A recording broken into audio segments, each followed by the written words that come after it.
mga ka-FW, mga subscribers. Ito na naman tayo. Mag-prepared po tayo kasi may pupuntahan tayo, may lakad muna tayo. For today, hindi pa tayo kukuha ng ating mga client. So, bukas po ang start ng client na naman natin dahil may lakad po tayo ngayon. So, bukas ay dami po natin client. Magre-ribbon tayo bukas at facial. Magkikilay tayo. So, kumusta tayo dyan lahat? Maraming salamat na nga pala sa inyong mga subscribers and pagpalo sa aking mga vlog, pag-support sa akin. Maraming salamat. Ito na naman tayo ay mag-make up. At marami kayong matutunan dito sa aking vlog about sa pang-beauty. Tayo po ay all-around beautician dito sa KSA ng Jeddah. Ang trabaho po natin ay spa dito sa spa namin. So, lahat po ay ginagawa natin dahil at tayo ay all-around. Marami po kayong matutunan. So, pwede kayo magtanong kung paano gawin at sagutin ko kayo. Maraming salamat. Ayan. Mag-make up na tayo.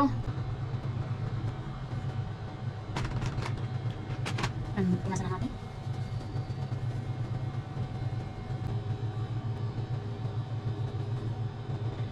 Papakita ko sa inyo kung saan kami pupunta. Isa sa Manila, ako sa gitna ng silangan. So, yun. May pupuntahan muna kami dahil puro na lang tayo trabaho. Paminsan-minsan ay kailangan natin lumabas. So, maglalagay po tayo ng primer. Ito naman pala ang aking mukha. Makapal. Please. Yan. Lagyan natin ng primer. Ibaba natin ang camera. Ito ang primer natin. Ayan. Lagyan tayo ng primer.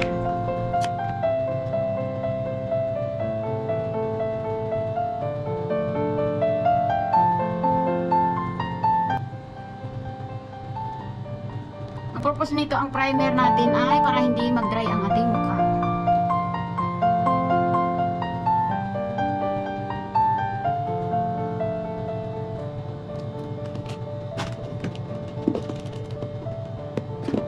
Ito ang makeup natin. Makeup forever.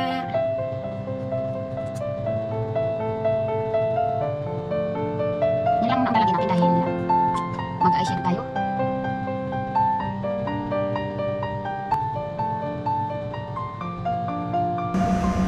Kailangan natin lagyan yung ilalim ng ating mata dahil yung eyebag natin ay kailangan natin takpan dahil mga itim.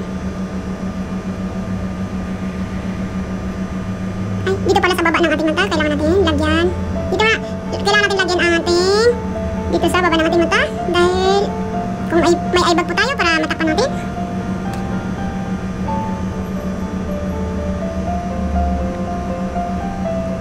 Ayan. So, makeup natin. Ayan ang ating makeup. Medyo ibaba natin yung camera. Ayan ang ating makeup. Ayan. So, may isa pa po tayong makeup. Ito. Grabe po tayong magpagpilian ng kulay. Ayan ang mga kulay natin. Ito pa ang ating kulay. Ayan. Makita niyo yan sa last. Ayan. So, kailangan natin basahin yung brush natin. Basahin natin kaunti para lumikit yung kulay. Brown.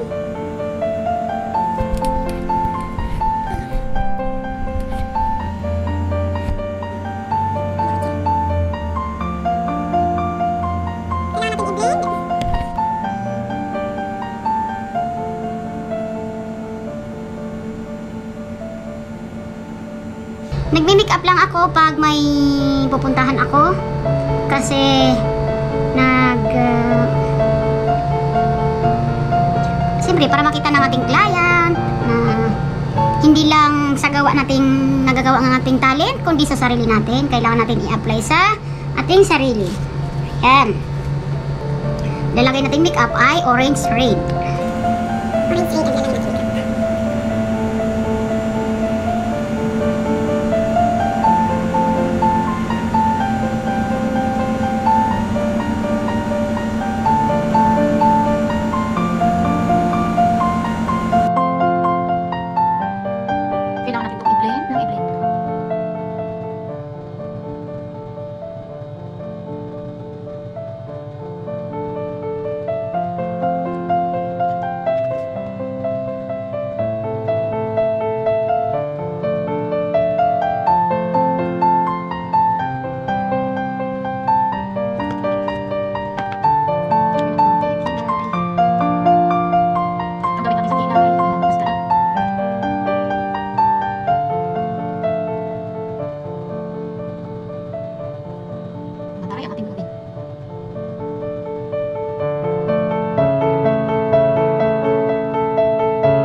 Di ba nakita niyo matok?